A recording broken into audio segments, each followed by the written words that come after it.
یا ایھا النبی حسبک اللہ ومن اتبعک من المؤمنین۔ یہ سورہ انفال کی آیہ مبارکہ ہے جس کے اندر اللہ رب العالمین نے فرمایا، اے میرے محبوب، اللہ آپ کے لیے کافی ہے، اور مسلمانوں میں سے، مومنوں میں سے وہ کہ جنہوں نے آپ کی پیروی کی، ان کی غلامی آپ کے لیے کافی ہے۔ مفسرین نے لکھا کہ یہ حضرت فاروق اعظم رضی اللہ تعالی عنہ کے ایمان لانے پر آیہ کریمہ نازل ہوئی۔ نبی علیہ الصلوۃ والسلام نے اللہ رب العالمین سے دعا مانگی، یا اللہ ایک عمر دے دے، اسلام کا کام ہو جائے گا۔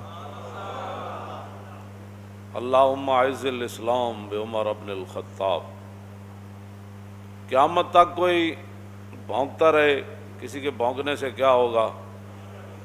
قیامت تک کوئی پیشاب میں منہ مارتا رہے، اسے ہمیں کیا غرض ہے؟ کہ جب رسول اللہ نے اللہ سے دعا مانگی، یا اللہ عمر کے ذریعے اسلام کو عزت دے دے۔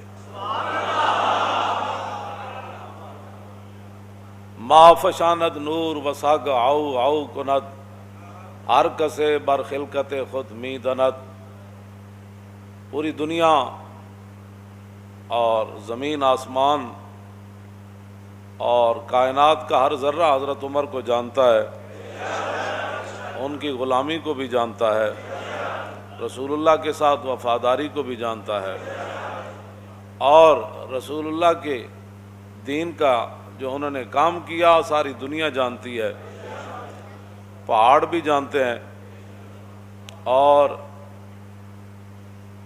جو حیوان ہیں وہ بھی جانتے ہیں۔ جب فاروق اعظم رضی اللہ تعالیٰ عنہ کو لولو نے دو دھاری خنجر جو ہے زہر سے بجھا ہوا، زہر آلود، حضرت عمر پر دوران نماز، آپ نے اللہ اکبر فرمایا یا نہیں؟ صحابہ اس بارے میں واضح طور پر یہ بات ارشاد نہ فرما سکے کہ حضرت عمر نے اللہ اکبر فرمائی یا ابھی ہاتھ ہی اٹھائے تھے تو اس نے آپ پر حملہ کر دیا دوران نماز، تو آپ کا جسم مبارک جو ہے وہ کٹ گیا اور آپ مصلی رسول کے ساتھ ہی گر پڑے۔ تو بعد میں صحابہ پھر ایک حکیم کے پاس گئے، آپ کے علاج کے لیے دور دراز اسے لینے کے لیے گئے کہ بھئی آپ آئیں حضرت عمر کا علاج کریں۔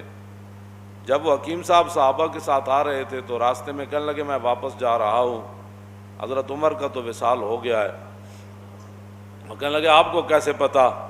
آپ نے فرمایا یہ جو بکری ہے نا دیکھ رہے ہیں، یہ جو فصل کھا رہی ہے یہ اس مالک کی نہیں ہے، یہ کسی اور کی بکری ہے جو غیر کا فصل کھا رہی ہے، اور جب تک حضرت عمر زندہ تھے تو بکریاں بھی غیر کا فصل نہیں کھایا کرتی۔ یہ اس بات کی دلیل ہے کہ حضرت عمر دنیا سے تشریف لے گئے۔ تو جو لوگ بے نماز ہیں، اور بے نماز بھی اس طرح ہیں کہ وہ جماعت کو کوئی اہمیت نہیں دیتے، کوئی شرعی مجبوری ہو تو وہ تو ہے، میں سب کے ساتھ یہ میں خطاب کر رہا ہوں، پوری امت کے ساتھ، کہ فاروق اعظم رضی اللہ تعالیٰ عنہ شدید زخمی ہو کر گر پڑے، اور لولو کو پکڑتے ہوئے مجوسی کو، اور بھی صحابہ شہید ہو گئے۔ پھر ایک صحابی نے اس کے اوپر کمبل ڈالا، اس نے پھر اپنی گردن کاٹ دی تاکہ یہ راز راز ہی رہے کہ حضرت عمر کے شہادت کے لیے کہاں سے سازش چلی۔ تو بات جو میں کرنے لگا ہوں بہت بڑی بات ہے، اگر کسی کو سمجھ آ جائے کہ فاروق اعظم رضی اللہ تعالیٰ عنہ کو اگر بر وقت صحابہ اٹھا کر گھر لاتے، بر وقت علاج معالجہ ہوتا، تو یہ تو اللہ کی تقدیر ہے، اس کی میں بات نہیں کر رہا، لیکن جو بظاہر اسباب ہیں، بر وقت حضرت عمر کا علاج ہو جاتا تو ممکن ہے حضرت عمر بچ جاتے یا کچھ دن اور امت کو فائدہ ہو جاتا، لیکن حضرت عمر وہاں، آپ کا پیٹ مبارک کٹا ہوا ہے، خون بہہ رہا ہے، اور جماعت بالکل تیار ہے، تو نہ مسجد میں افراتفری مچی، نہ کسی نے جماعت کو چھوڑا، اور دو صحابہ کی لاشیں بھی پڑی ہیں وہاں، شہید ہو گئے۔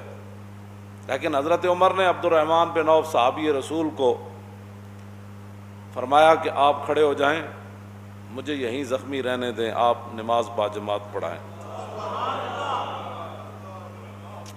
بس اگر کسی کو سمجھ آ جائے تو بہت بڑی بات ہے، اتنا بڑا نقصان ہو رہا تھا۔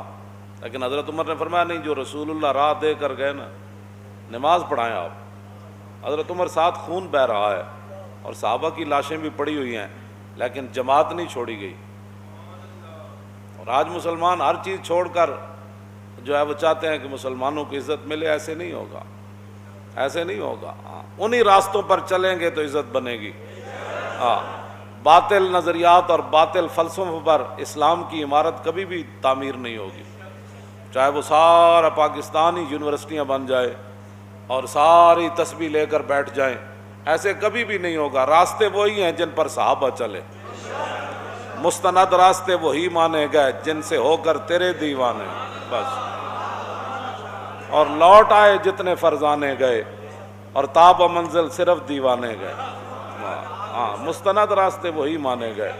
کوئی لاکھوں قیامت تک بڑبڑ کرتا رہے اور لاکھوں نئے نئے نظریات نکالتا رہے، نظریات وہی ہیں، راستے وہی ہیں جن پر صحابہ چلے اور چل کر پوری دنیا کو بتایا کہ کی محمد سے وفاتو نے تو ہم تیرے ہیں، یہ جہاں چیز ہے کیا لوح و قلم تیرے ہیں۔ اب تو مسجدوں میں جمعہ پڑھنے کے لیے بھی لوگوں کو پریشانی ہوتی ہے کہ مسجد وزیر خان میں لبیک والے جمعہ پڑھنے نہ جائیں۔ گلائے جفائے وفا نما حرم کو جو اہل حرم سے ہے، کسی بت کدے میں بیان کروں تو صنم بھی کہہ دے ہری ہری۔ اور میں کیا جڑے پہلے تمبو تھے لگتے سن وہ بھی نہیں، آرڈر ہویا بھی یہ تمبو بھی نہیں لانے، کیونکہ مسلمانوں نے یہاں آج اپنا شوکت اسلام کا اظہار کرنا ہے۔ ہاں جی، اقبال کہندا شکوہ عید کا منکر نہیں ہوں میں، مگر قبول ہے فقط مرد حر کی تکبیریں۔ اقبال کہندا میں عید اجتماع دا میں منکر نہیں، لیکن اللہ اکبر بھی جنیاں دی قبول ہوندی۔ ہاں جی، جڑا اقبال مڑ مڑ کہندا اے حلقہ درویشاں او وہ مرد خدا کیسا، او حلقہ درویشاں او وہ مرد خدا کیسا، او جس کے گریباں میں ہنگامہ رستا خیز، جو ذکر کی گرمی سے شمع کی طرح روشن۔ اقبال کلندر لاہوری ایویں نہیں گل کیتی۔ دسو یہ ٹرمپ نو بھی اگر گل پتہ لگے نا کہ مسلمان جمعہ پڑھن جا رہے سن تے سرکاری سطح تے جڑے تمبو لگتے سن وہ بھی روک دیتے گئے، تے ٹرمپ کہے گا اسی بھی اسلام دے اتنے دشمن کوئی نہ، اسی تو اپنے چرچ دیتے نمازاں پڑھن واسطے اور تسی اپنی مسجداں میں نمازاں پڑھن تو روک دیو۔ اتنے کوئی جناب کوئی ہنگامے تے نہیں سن ہو رہا ہے، نہ کوئی بات ہو رہی سی۔ دسو تسی شاعر دا میں جڑا شعر پڑھیا نا وہ دا معنی اے وے کہ جو کچھ مسلمان اسلام نال کر رہے ہیں نا، میں کسی بت کدے وچ جا کے کہاں کہ وزیر خان مسجد وچ لوگوں کو سہولت نماز واسطے نہیں دیتی گئی اور لوگوں کو پکھے نہیں لا کے دیتے گئے، دریاں مسلے نہیں بچھائے گئے، تمبو نہیں لایا گیا، اس گرمی وچ پانی دا کوئی انتظام نہیں کیتا گیا، تے شاعر کہندا جے میں کسی بت کدے وچ جا کے بیان کراں نا کہ کلمہ پڑھن والے جمعے والے دن اے حال کیتا ہے، تے پھر بت بھی کہہ دے واہ واہ بھائی کیا بات ہے تھوڑی، واہ واہ بھائی مینوں منن والے تے میرے بڑا کچھ کردے تے تسی وحدہ لا شریک نو من کے اے کر دیو۔ بہرحال اپنے آپ امت مسلمہ جب تک نہیں بدلے گی ایسے ذلیل برباد ہوتی رہے گی۔ راستے وہی ہیں جن پر حضور کے غلام چلے۔